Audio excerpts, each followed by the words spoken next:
buenas noches. El presidente anunció un plan de austeridad, un plan, pues más que de austeridad, para enfrentar la crisis generada por la pandemia del coronavirus, que se mantendrá este plan hasta el 31 de diciembre.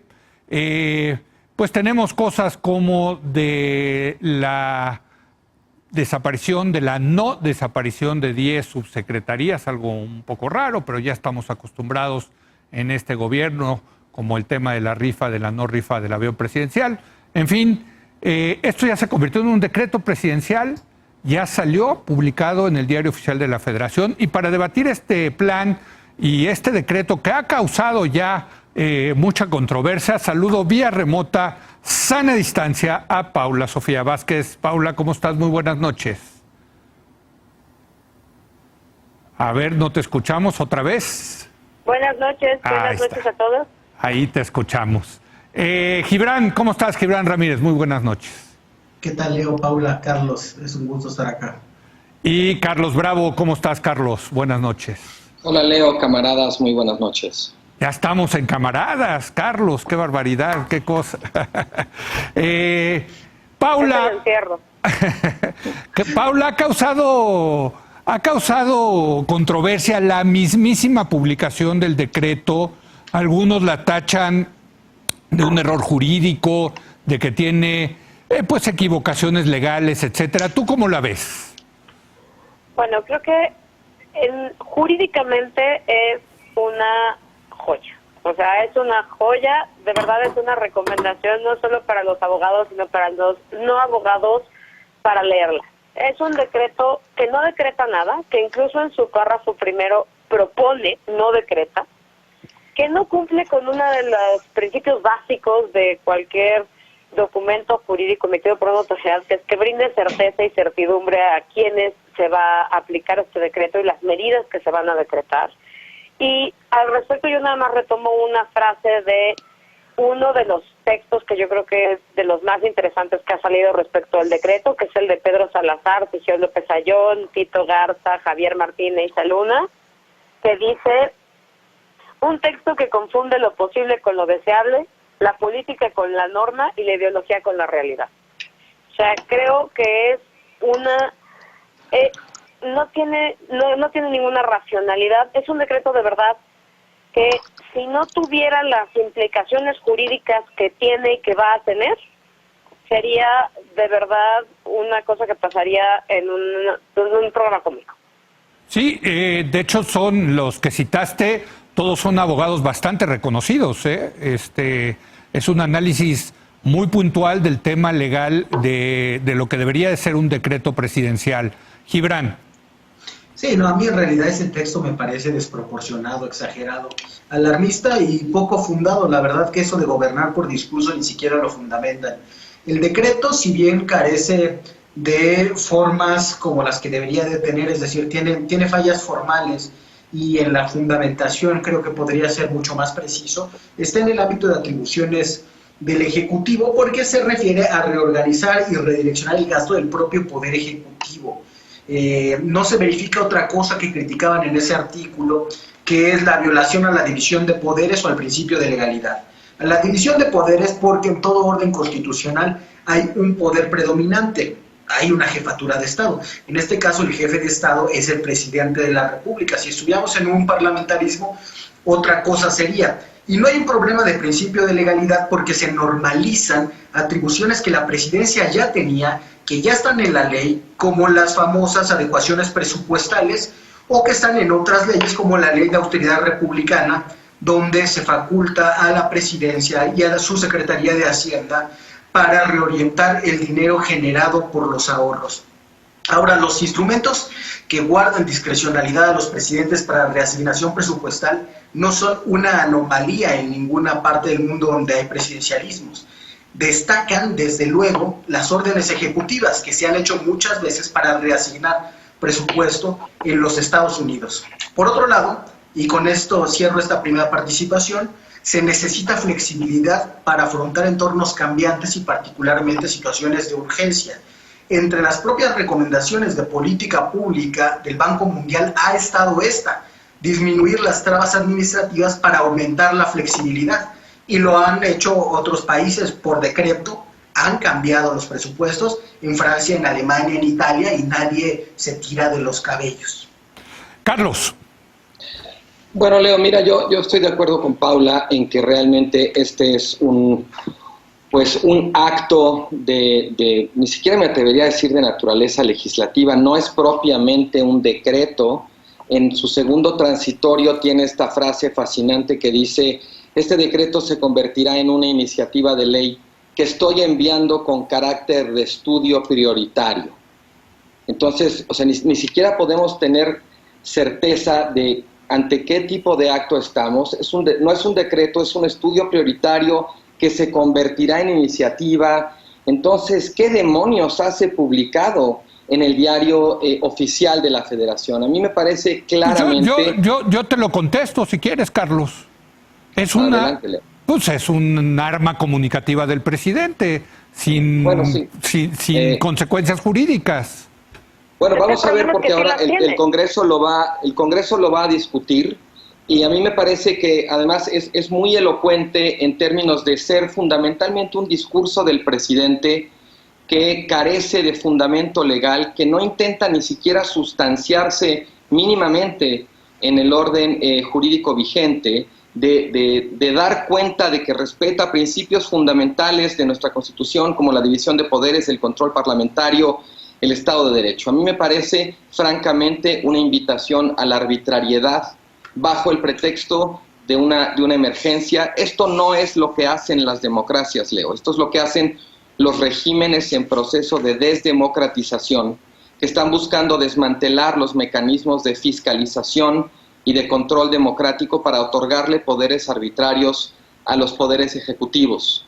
El hecho de que el presidente no mencione ni una sola vez el hecho de que estas facultades que se está arrogando, que no tiene ni debería tener si es que queremos mantener la división de poderes y la vigencia de la Constitución, el hecho de que ni una sola vez mencione al Congreso la necesidad de rendir cuentas, porque sí se entiende que la emergencia demanda flexibilidad, pero también se entiende que en ningún lugar del mundo los poderes de emergencia bien legislados implican renunciar a la rendición de cuentas respecto a qué se hace con ellos y a ponerle límites muy claros, tanto en términos temporales como en términos de cuál es como su alcance.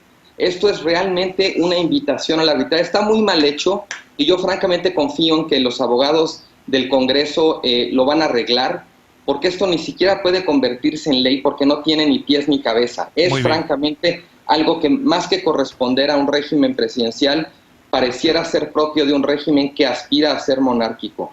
Ahora, ya lo habíamos visto, Paula, también, ¿sabes cuándo? Recuerdo en el Plan Nacional de Desarrollo, que publicaron pues prácticamente una cosa más doctrinaria, más ideológica que lo que se esperaría de un Plan Nacional de Desarrollo.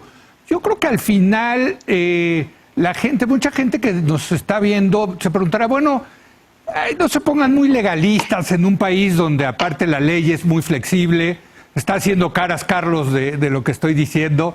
Me sorprende mucho que un liberal utilice ese término de legalistas de tu parte, Leo, pero bueno, ahorita lo platicamos. No, yo los estoy provocando, querido Carlos. No es que esté...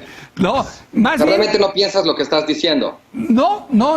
Yo creo que sí es importante el cumplimiento de la ley, pero mucha gente ha de decir, no, a ver, lo importante es lo que diga el presidente, Paula. Pues que me parecería que incluso si lo importante es lo que diga el presidente, yo sé que es como una de las descalificaciones fáciles, ¿no? Nosotros no creemos en la ley, creemos en la justicia, ¿no? Que es una de las cosas que se ha repetido, se ha venido repitiendo en estos tiempos. Incluso en esos casos, también creo que analizar el decreto, no solo por cómo lo dice, sino por lo que dice, también tendría muchos puntos que le podríamos decir, híjole, ¿en serio, de veras? O sea, no hay ninguna racionalidad en las medidas, incluso si estamos buscando, como dice el decreto, solucionar los problemas de la pandemia. ¿Por qué los programas prioritarios y por qué no otros programas? ¿Qué subsecretarías tienen que desaparecer? ¿Qué viene esta cosa, por ejemplo, una suspensión de labores con goce de sueldo para los funcionarios. No, los funcionarios públicos, hay una contradicción con otros decretos. Los funcionarios públicos no están en suspensión de labores con goce de sueldo. Los funcionarios públicos están haciendo trabajo remoto. Es una cosa distinta. Yo creo que hay un montón de cosas en las que, incluso si no te interesa la legalidad, sí te interesa saber qué pie pones enfrente del otro.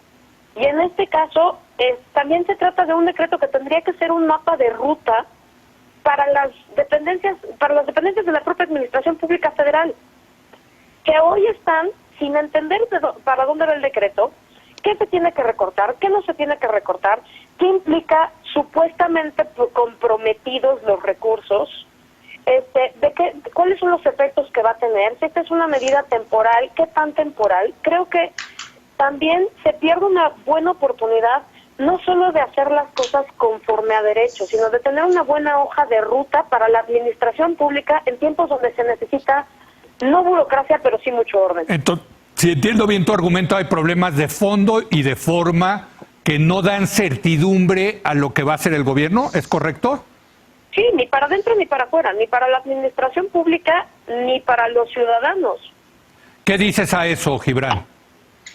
Yo creo que invitaría al auditorio a leer el decreto, porque hay una temporalidad, se establece a diciembre, se establecen diferentes plazos, se dice cuáles dependencias son las que suspenden, cuáles no, y creo que tendríamos que irnos a lo que está ahí para salir, digamos, del análisis provinciano, porque parece que nada más leemos a Enrique Krause y que no leemos al mundo. Entonces, esto parece monárquico, y Francia y Alemania e Italia, no sé, países que se parezcan más a nosotros, que han hecho más o menos lo mismo en esta pandemia, Indonesia, pero también hay ejemplos históricos para medir esto. Decía hoy Ariel Rodríguez Curi en Twitter que quizá habría que compararlo con la experiencia histórica mexicana, y yo, por hacerle caso a mi profe, me fui a revisar lo que había pasado en México con Lázaro Cárdenas, con Miguel Alemán. Y fíjate que esas sí eran atribuciones, no sé si monárquicas, pero claramente que dotaban de una autoridad suprema al presidente. La ley de atribuciones al Ejecutivo en materia económica, en un entorno de emergencia, en ese caso de posguerra, del 47, le autorizaba al presidente a fijar precios, a señalar qué debía de fabricarse, cómo debía de distribuirse, un montón de cosas. Lo único que hace este decreto es reunir las diferentes medidas que se habían estado anunciando paulatinamente, las junta y les da un sentido. Destaca desde luego que la fuente de ingresos será la austeridad, que lo que se privilegia será el ingreso de las personas para transitar esa emergencia, y después para reactivar la economía, los proyectos prioritarios. En eso se ve el sentido. Puedo coincidir desde luego en los errores de forma jurídica, claro que están ahí, pero el decreto ni se sale de las atribuciones del presidente, ni es un desastre como están diciendo, ni tiene visos de autoritarismo, sino de cualquier sistema constitucional presidencial. Parece normal, sí, con el estilo de López Obrador. Sí, yo lo habría redactado distinto, estoy seguro que ustedes también, pero ni se sale del poder ejecutivo, ¿no? Del ámbito de atribución del presidente, ni es una invitación a la arbitrariedad. Arbitrariedad todo lo que se había estado haciendo en materia de presupuesto con la figura de adecuaciones presupuestarias que se tenía que dar vista a la Cámara de Diputados y ellos podían opinar. Ahora, a diferencia de eso, lo que se plantea es que ante una emergencia económica se dote a la presidencia de estas capacidades y tenga que presentar un informe de qué se hace con esos recursos, creo que trimestralmente se plantea. Entonces sí hay más transparencia que lo que había antes. La verdad es que esto es una tormenta en un vaso de agua, porque ya no saben cómo repetir el mismo discurso. Ya lo dijeron en la ley de austeridad republicana y lo están repitiendo ahora. Una tormenta en vaso de agua, Carlos. Mira, yo creo, Leo, que en este tipo de cosas es muy recomendable no hacer cosas buenas que parezcan malas. Y yo creo que si vamos a remitirnos a la historia y a buscar actos como este que se publica en el Diario Oficial de la Federación, la verdad es que el antecedente fundamental no son los poderes de emergencia que tuvieron Cárdenas ni Ávila Camacho para enfrentar la Segunda Guerra Mundial. Yo creo que el antecedente histórico adecuado para valorar este acto son los pronunciamientos que querían adquirir valor de ley durante el siglo XIX. Esto no es ni siquiera una iniciativa para solicitar o instaurar facultades extraordinarias que estén debidamente motivadas o justificadas. Esto es lo que hacían los caudillos decimonónicos para arrogarse poderes y facultades que no les correspondían. Y voy a poner nada más un ejemplo para que el auditorio pueda darse una idea. El decreto dice, de forma voluntaria se reducirá el salario de los altos funcionarios públicos hasta en 25% de manera progresiva. Me brincó una parte, dice, de la misma forma los altos funcionarios públicos no tendrán aguinaldos ni ninguna otra prestación de fin de año. Bueno, eso es inconstitucional, eso atenta contra los derechos laborales de los funcionarios públicos. El presidente está cometiendo con este decreto exactamente lo que le ha pedido a la iniciativa pública que no haga ante la emergencia, que es bajar salarios y retirar unilateral e ilegalmente prestaciones, derechos a los que por ley los trabajadores estén en la iniciativa pública. Pero es voluntario. O en la privada. Bueno, pero si lo publicas como ley, pues es muy difícil entender que eso sea realmente voluntario. E insisto, tú no puedes decir por un acto unilateral del Poder Ejecutivo que se cancelan los aguinaldos o las prestaciones. Eso no es una dádiva presidencial, es un derecho de los trabajadores del sector público que el presidente no puede abolir. Ahí, en este y en otros casos, a los que no voy a tener tiempo de referirme, pero este es un caso muy concreto en los cuales el presidente está rebasando completamente el ámbito de sus facultades y está utilizando la emergencia para ejercer lo que a todas luces, y estoy seguro que si esto se llegara a convertir en ley, habrá una avalancha de litigios, son derechos laborales que el presidente no puede cancelar. Ahora, yo ahí creo que la palabra voluntaria es lo importante, y si les parece, en los minutos que nos queda, veamos ciertas partes de este decreto. Ya tú mencionabas lo del 25% de disminución voluntaria del salario para mandos medios y superiores, la desaparición también voluntaria del aguinaldo. Pero yo quisiera... No, perdón, Leo, lo del aguinaldo no es voluntario. Lo del aguinaldo tienes dice, razón. Los altos funcionarios no tendrán aguinaldo. Tienes razón.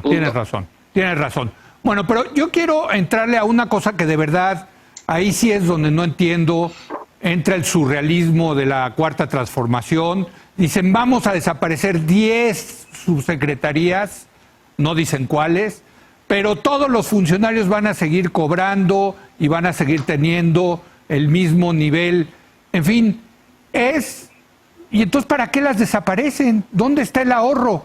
Es la desaparición de la no desaparición de 10 subsecretarías, Paula. No, es una de las cosas que señalé al principio.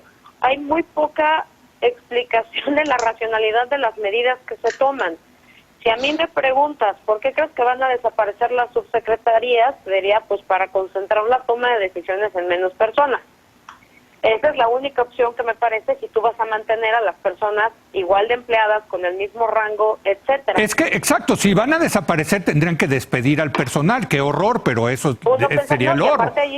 Pero ahí estarían contradiciéndose con el artículo primero del decreto en el que dice que nadie va a perder su trabajo. No, bueno, el mismo artículo dice que van a mantener ellos sus puestos y sus salarios, exacto. Exacto. Entonces, justo si a mí me apuras, te digo, pues para concentrar las decisiones en menos personas, pero además ni siquiera sabemos qué secretarías van a ser las afectadas.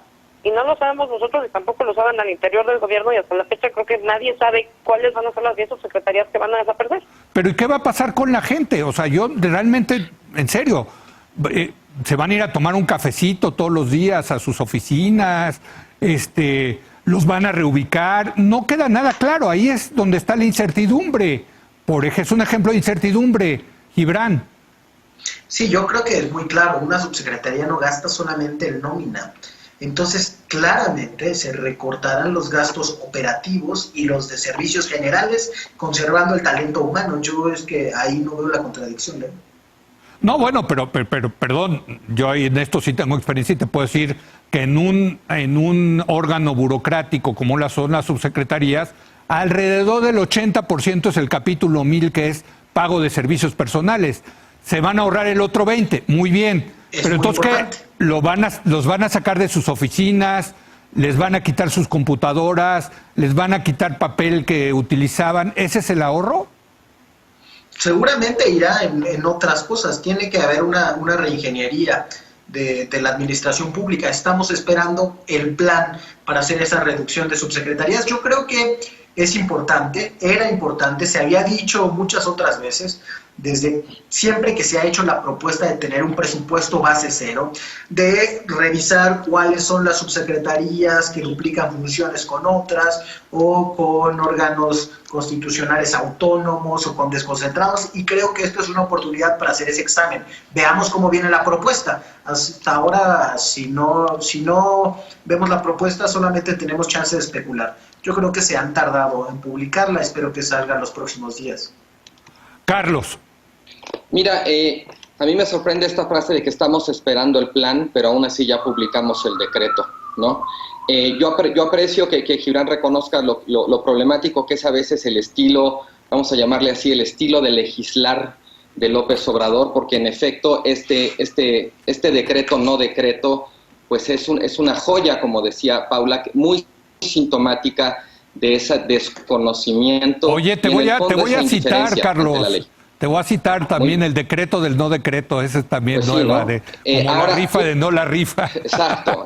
Bueno, ya es tradición, ¿no? Sí. Yo quiero tomarte la palabra, Leo, en mencionar algunos aspectos específicos. En particular hay uno, por ejemplo, donde el decreto dice no se ejercerá el 75% del presupuesto disponible de las partidas de servicios generales y materiales y suministros. Yo me pregunto, ¿mediante qué cálculo de costo-beneficio se determinó ese porcentaje de 75%? ¿Y cómo es que un recorte draconiano como ese no pone en entredicho la capacidad operativa del gobierno federal, la capacidad de cumplir con el mandato de ley que tienen las entidades de la administración pública?